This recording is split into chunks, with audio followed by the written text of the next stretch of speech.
আমরা ইতিমধ্যে শুনেছি সবার মুখে একটাই কথা, মাদক এই নড়িয়া উপজেলায়, শুধু নড়িয়ায় নয়, সারা শরীয়তপুর জেলায় মাদকের উৎপাদ আছে। এটা অস্বীকার করার কোনো যুক্তি নাই।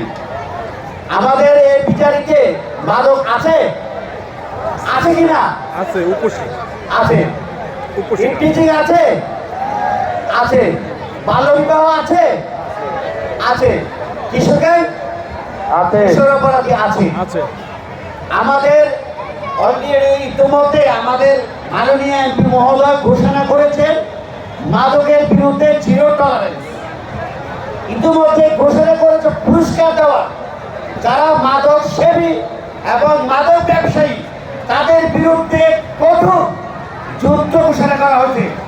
আপনারা ইতিমধ্যে আমাকে দেখেছেন, আমি মাঠে নিচে উপস্থিত থেকে আমি এই অভিযান পরিচালনা করছি। কিছুদিন আগে আমি বিচারিক কাঞ্চনপুর আমি নিজে উপস্থিত থেকে আপনার মাদক, গাঁজা এবং ইয়াবা সহ আসামি ধরেছি। বুধেশ্বর থেকে আমি ধরেছি। আমি প্রতিনিয়ত আমি নিজে উপস্থিত থেকে এই মাদকের জন্য অভিযান পরিচালনা করছি।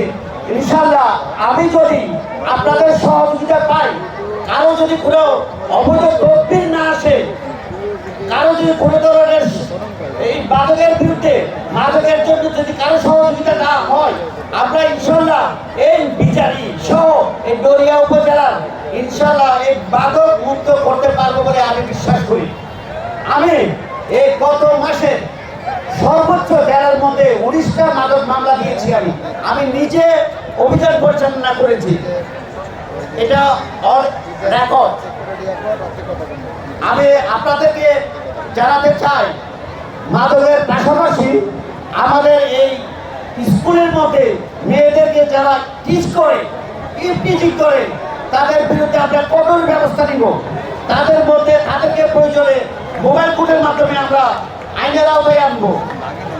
আমরা বাল্য বিবাহের বিরুদ্ধে কঠোর অবস্থানে আছি। বাল্য বিবাহ যার কারণে সমাজের মধ্যে যত বিবাহ হয়, বাল্য বিবাহে আমরা দেখি সবগুলোর বিবাহ কিছুদিন পর যেতে না যেতে সংসারে অশান্তি হয়। আমরা পাশাপাশি কিশোর গ্যাংয়ের কথা শুনেছি। এই কিশোর গ্যাং যারা আমাদের ভাই আছে, ভাইপুত আছে, যারা এই উঠতি বয়সের ছেলেরা কিশোর গ্যাং, কিশোর অপরাধের সাথে জড়িত, তাদেরকে আমি বলবো তোমরা ভালো হয়ে যাও, তোমরা ভালো হয়ে যাও। আমরা আইনের আওতায় আনবো, তাদেরকে কোনোভাবে ছাড় দেওয়া হবে না। আমাদের মা এবং বোনদের বলবো, আপনারা আত্মহত্যার বিষয়ে সচেতন হন। আত্মহত্যা কোনো ধরনের সমাধান হতে পারে না। আপনার কোনো অসুবিধা থাকলে, কোনো সমস্যা থাকলে আপনি থানায় আসেন। আপনারা এলাকার মধ্যে যারা নেতৃবৃন্দ আছে তাদের কাছে আসেন, যারা মুরব্বী গণ্যমান্য ব্যক্তিবর্গ আছে তাদের কাছে যান, অবশ্যই সমাধান আছে। আত্মহত্যার কখনোই সমাধান হতে পারে না। তো আমি সবার কাছে অনুরোধ করব, মাদক সহ সকল সামাজিক ব্যাধি আমরা এই অপরাধ দূর করার জন্য আমি সবার সহযোগিতা কামনা করছি। সবাই আমাকে সহযোগিতা করবেন ইনশাল্লাহ। সবার সহযোগিতা পাইলে আমরা ইনশাল্লাহ এই নড়িয়া থেকে মাদক মুক্ত করতে পারবো।